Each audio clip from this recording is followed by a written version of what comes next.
Profitez pleinement, éteignez les lumières, mettez votre casque ou vos écouteurs, fermez les yeux, relaxez-vous. Mon expérience troublante au lac Wonapango.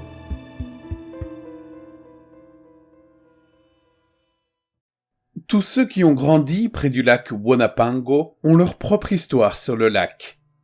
Certaines étaient des histoires de poissons traditionnelles et attendues. D'autres traitaient des amours d'été et des inconvenances. Et d'autres encore étaient des récits tragiques de mésaventures.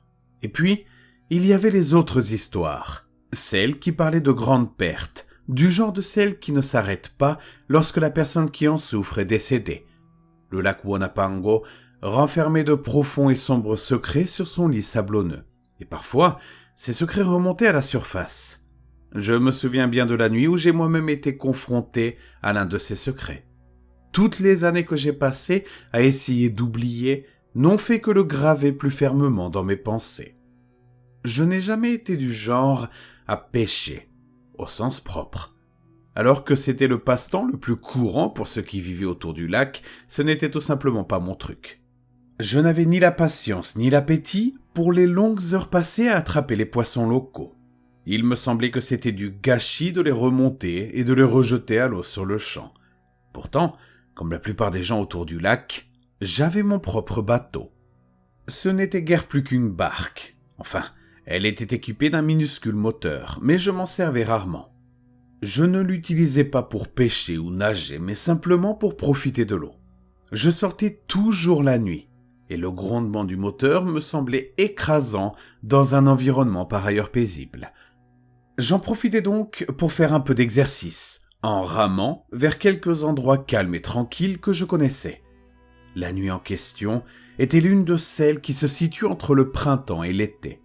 L'air était chargé de l'humidité épaisse de l'été, mais se situait encore du côté frais de la chaleur.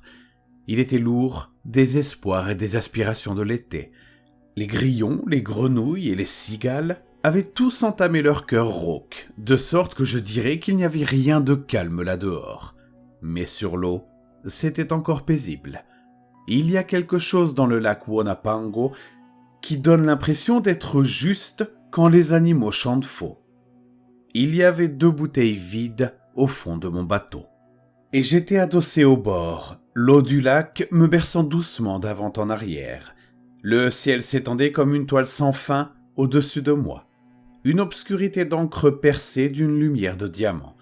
La lune était pleine, éclairant la scène d'une lumière chaude. Je sais que ce souvenir est teinté de nostalgie et qu'il contraste avec les événements à venir. Mais je ne sais pas si je pourrais imaginer quelque chose de meilleur et de plus paisible que cette soirée.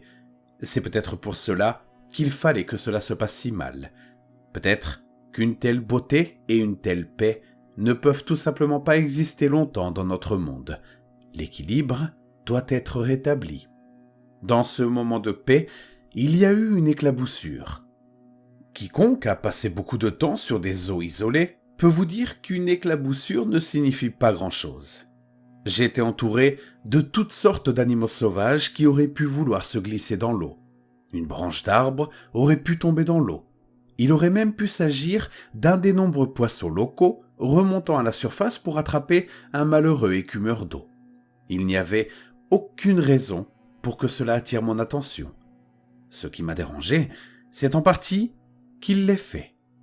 Les pensées et les rêveries que j'avais eues se sont perdues et ont volé en éclats en même temps que la surface du lac. Je me suis assis en avant, balayant les alentours du regard. Le bateau s'est légèrement incliné sous l'effet de mes mouvements brusques, les bouteilles roulant et s'entrechoquant dans le fond.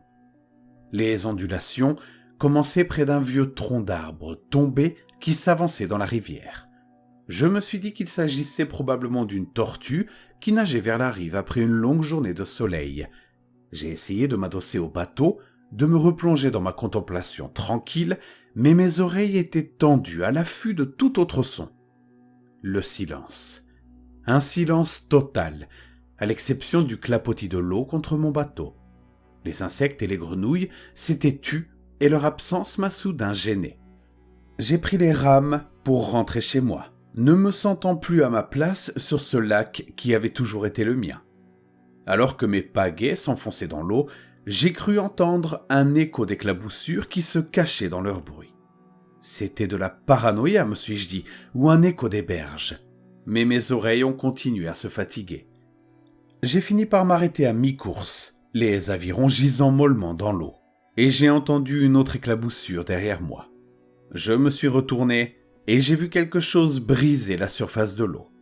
C'était un bras, long et pâle dans la lumière de la lune. Je restai figé sur place, observant l'autre bras qui se levait et s'abaissait, de légers mouvements tirant celui qui se rapprochait de plus en plus. J'ai regardé l'ombre pâle glisser sous l'eau, les pieds décrivant un arc dans l'air et la poussant vers le bas juste avant qu'elle n'atteigne mon bateau.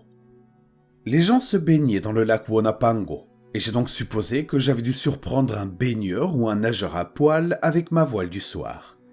Je me suis demandé de qui il s'agissait, puisqu'il s'était manifestement dirigé vers mon bateau et s'était éloigné pour éviter d'être repéré. J'ai pensé à quelques habitants de la ville que je n'aurais pas hésité à surprendre en train de se baigner à poil, mais avant que mes pensées n'aillent trop loin, quelque chose a heurté le fond du bateau. J'étais vigilant et je scrutais l'eau, supposant qu'il s'agissait d'une blague que quelqu'un m'avait faite après les avoir dérangés. Je n'étais pas très enthousiaste à l'idée du baptême potentiel que je pourrais subir s'ils allaient trop loin. Mon but était de me détendre, pas de nager dans l'eau trouble. Je les guettais, essayant de voir quand ils allaient remonter à la surface, mais personne ne s'est montré. Le deuxième choc fut plus fort, me faisant basculer sur le côté presque par-dessus bord. Ce n'était plus une blague amusante et j'ai repris les pagaies. Ces gens pouvaient passer toute la soirée dans les sombres profondeurs du lac Wonapango, si c'était ce qu'ils voulaient faire, mais j'allais rentrer chez moi et mettre fin à cette longue journée. La pagaie dans ma main gauche a à peine bougé dans l'eau que quelque chose s'y est accroché, me l'arrachant des mains. Le bois a éclaté lorsqu'elle s'est libérée, disparaissant dans l'eau derrière un bras blanc. Je l'ai regardée filer vers le fond jusqu'à ce que je la perde dans l'ombre.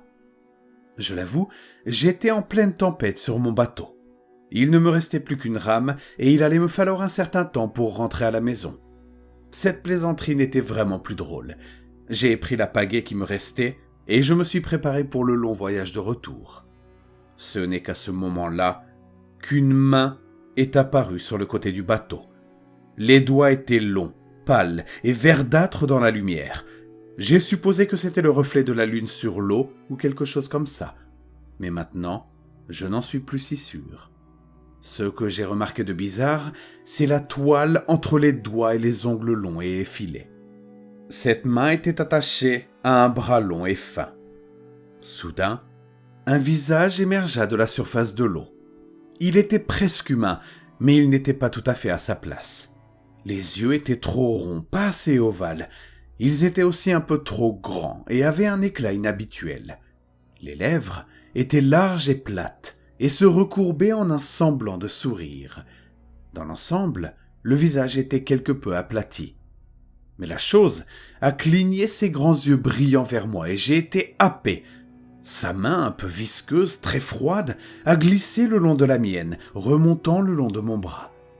Je me suis senti penché vers elle, enchanté par cette beauté contre nature. Ses cheveux tombaient en boucles humides le long de son corps, et il était clair qu'elle était complètement nue, sous l'eau. Je ne pourrais pas vous dire ce qui se passait dans le monde autour de moi à ce moment-là, parce que tout mon être était consumé par sa présence.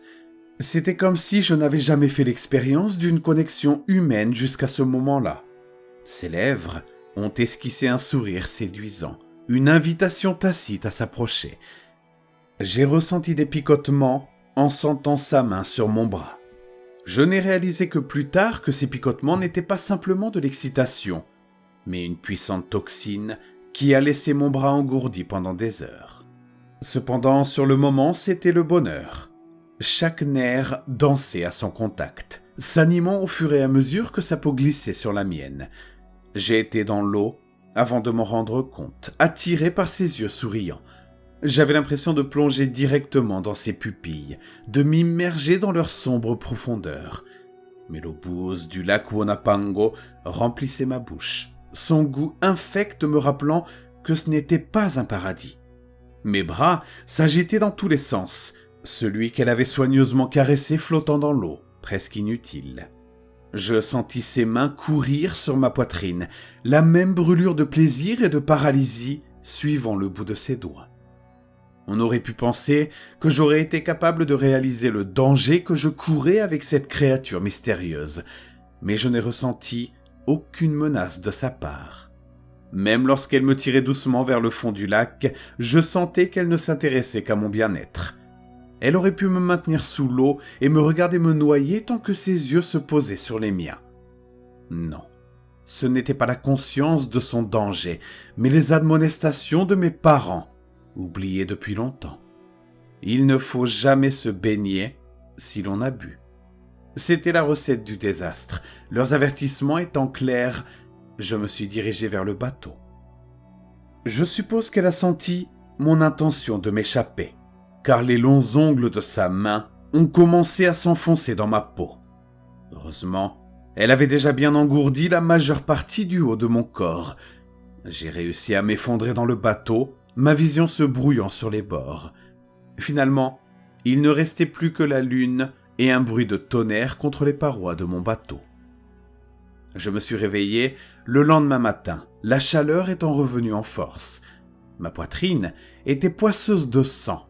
Ma tête battait la chamade et j'avais l'impression que mes bras étaient remplis de sable. Ce fut un long, douloureux et épuisant voyage de retour vers le rivage, alors que s'ouvrait devant moi une longue route de guérison et d'oubli raté.